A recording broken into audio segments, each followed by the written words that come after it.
আসসালামু আলাইকুম এভরিওয়ান, আমি আহমেদ নাবিল ইসলাম রূপম আছি আপনাদের সাথে আপনাদেরই চ্যানেল টেকনিক্যাল বায়ো নিয়ে।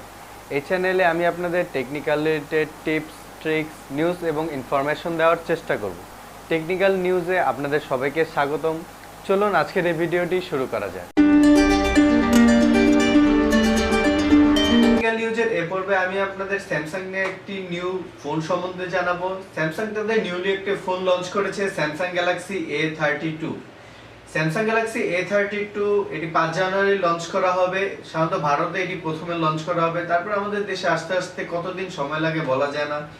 স্যামসাং এর এই স্মার্টফোনটি মিড বাজেটের একটি স্মার্টফোন, সাধারণত 15 থেকে 20 হাজারের মধ্যে এর বাজেট থাকবে। 5G কি 4G এটি এখনো বলা যাচ্ছে না, দেখা যাক সামনে 5G বা 4G কি হয় এটা বলা যাবে। স্যামসাং এর এই স্মার্টফোনটিতে এতে 5000 mAh এর ব্যাটারি ব্যবহার করা হয়েছে, এছাড়া 15 ওয়াটের ফাস্ট চার্জার দেওয়া হয়েছে। স্যামসাং এতে মিডিয়াটেকের G80 প্রসেসর ব্যবহার করেছে, এছাড়াও এতে অ্যামোলেড ডিসপ্লে ব্যবহার করেছে। স্যামসাং তাদের সকল ফোন অ্যামোলেড ডিসপ্লে ব্যবহার করে থাকে। স্যামসাং এর এই দিকটি খুবই আকর্ষণীয়। স্যামসাং তাদের 40-50 হাজার টাকার স্মার্টফোনেও অ্যামোলেড ডিসপ্লে দিয়ে থাকে এবং 15-20 হাজার টাকার ফোনে অ্যামোলেড ডিসপ্লে দিয়ে থাকে। এতে অ্যামোলেড ইনফিনিটি ডিসপ্লে ব্যবহার করা হয়েছে, যা 6.4 ইঞ্চি এবং রেজোলিউশন 180 থেকে 2K 40 পর্যন্ত রেজোলিউশন পিক্সেল থাকবে। স্যামসাং এর স্মার্টফোনটিতে 4টি কালার ব্যবহার করা হয়েছে, ব্ল্যাক, হোয়াইট, ব্লু এবং ভায়োলেট। স্যামসাং এর স্মার্টফোনে 5000 mAh এর ব্যাটারি ব্যবহার করা হয়েছে, এছাড়া 15 ওয়াটের ফাস্ট চার্জার এতে রয়েছে। প্রসেসরের কথা বলতে গেলে এতে মিডিয়াটেকের G80 প্রসেসর ব্যবহার করা হয়েছে, যা এই বাজেট অনুসারে আমার কাছে ভালোই মনে হয়েছে।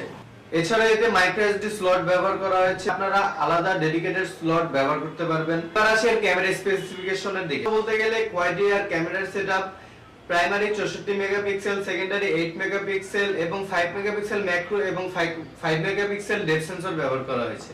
স্যামসাং নিয়ে আপনাদের কিছু কথা বলি। স্যামসাং সাধারণত তাদের নিউলি সেটগুলোতে খুবই আপডেট নিয়ে আসছে। বিগত বছর দেখা গেলে এমআই এর একটি প্ল্যাটফর্ম ছিল যা স্যামসাং কে কিছুটা পিছে ঠেলে দিয়েছিল, কিন্তু বর্তমানে স্যামসাং তাদের আগের অবস্থানটি ধরে রাখার চেষ্টা করছে।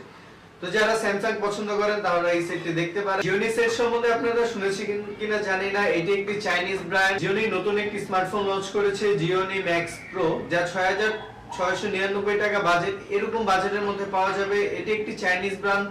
কিছু স্মার্টফোন বাজারে আগে দেখা গিয়েছে, তো যারা কম বাজেট স্মার্টফোন খুঁজছেন তারা এই স্মার্টফোনটি দেখতে পারেন। ফ্লিপকার্টে অ্যাভেলেবল আছে স্মার্টফোনটি, আপনারা সেখান থেকে এটি পারচেজ করতে পারেন। আপনারা তো সবাই ইলন মাস্কের কথা শুনেছেন। ইলন মাস্ক স্পেসএক্স এর মালিক। ইলন মাস্ক স্পেসএক্স ছাড়াও ইলন মাস্কের নতুন একটি কোম্পানি রয়েছে, স্টারলিং। স্টারলিং সাধারণত একটি নেটওয়ার্ক কোম্পানি। স্টারলিং নতুন যাত্রায় তাদের ইন্টারনেট ব্যবহার করতে যাচ্ছে। স্টারলিং স্পেসএক্স এর সাথে সংযোগ স্থাপন করে মহাকাশে যাত্রার মাধ্যমে বিভিন্ন গ্রামীণ অঞ্চলগুলোতে তাদের ইন্টারনেট। স্টারলিংক এর এই সুবিধা নিতে আপনাদের স্টারলিংক এর ওয়েবসাইটে যেতে হবে, ইমেল অ্যাড্রেস পূরণ করতে হবে এবং দেন লগইন করে তার প্রি অর্ডার দিতে পারেন। এর জন্য $99 বাংলাদেশের টাকায় মোটামুটি 7200 টাকার মতো পড়বে। যদি প্রি অর্ডারটি বাতিল হয়ে যায় তাহলে আপনাকে আপনার টাকাগুলো ব্যাক করে দেওয়া হবে। গ্রামীণ অঞ্চলে ব্যবহার করার জন্য স্টারলিংকটি ব্যবহার করা হবে বেশি প্রয়োজনীয়। স্পিডের কথা বলতে গেলে 1 Mbps স্পিডের মতো পাওয়া যেতে পারে, যা মোবাইলের 4G স্পিড এরকম সাপোর্ট করবে। স্যামসাং এর আরেকটি smartphone monster Samsung Galaxy M31s। Samsung এর স্মার্টফোনটি অ্যামোলেড ডিসপ্লে 6.5 ইঞ্চি অ্যামোলেড ডিসপ্লে থাকবে, এতে গেমিং প্রসেসর থাকবে। স্যামসাং এর স্মার্টফোনে Exynos-টের 9611 প্রসেসর থাকবে, এছাড়া গেমিং এর জন্য Mali G72 MP3 GPU থাকবে প্রসেসর। এতে LPDDR4X RAM ব্যবহার করা হয়েছে। স্যামসাং এর স্মার্টফোনের ক্যামেরার কথা বললে quad camera setup, main camera 64 megapixel, IntelliCam, যাতে রয়েছে Sony IMX682 sensor and 12 megapixel ultra wide lens. Selfie camera রয়েছে 32 মেগাপিক্সেল, এছাড়া সিঙ্গেল টেকে ক্লিক করে 10টি পিক তোলা যায়। এই ফিচারের মাধ্যমে 7 photo 3 best movement, AI shoot, crop, 2 filters record করা যাবে। এছাড়া রয়েছে ফেস আনলক এবং সাইড ফিঙ্গারপ্রিন্ট ফিচার। ভক্তরা বলছে এটি এম বম 19499 টাকায় স্মার্টফোনটি পাওয়া যাবে বলে জানা যাচ্ছে। কোভিড-19 নিয়ে আপনাদের একটি কথা জানাতে চাই। কোভিড-19 এর জন্য নতুন একটি অ্যাপস এসেছে, কোউইন 2.0। একটি মোবাইল থেকে 4 জনের সার্ভিস পেতে পারবেন। মাধ্যমে আপনারা জানতে পারবেন কোন কোন জায়গায় ভ্যাকসিন দিচ্ছে এবং কি কি ভ্যাকসিন তারা প্রোভাইড করছে। সরকারি বিনামূল্যে আপনারা এই সেবাটি গ্রহণ করতে পারেন এবং বেসরকারি ভাবে নিতে গেলে 250 টাকা আপনাকে চার্জ দিতে হবে।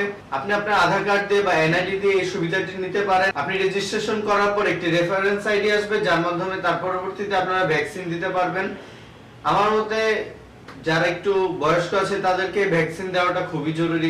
যারা 45 বছরের উপরে আছে তাদেরকে ভ্যাকসিন নেওয়ার জন্য মেডিকেল সার্টিফিকেট জমা দিতে হবে। Realme 8 এর আকর্ষণীয় দিক হচ্ছে 108 মেগাপিক্সেল ক্যামেরা এতে থাকবে। এর বাকি স্পেসিফিকেশন এখনো খোলাসা হয়নি, যদি হয় সর্বপ্রথম আপনাদের জানাতে চেষ্টা করব, আর যদি পারি এই মোবাইলের একটি আনবক্সিং আপনাদের জন্য থাকবে। বন্ধুরা, যদি আজকের এই ভিডিওটি আপনাদের ভালো লাগে থাকে তাহলে প্লিজ লাইক বাটনটি ক্লিক করবেন, সাবস্ক্রাইব করবেন এবং নোটিফিকেশন বেলটি দাবায় দিবেন।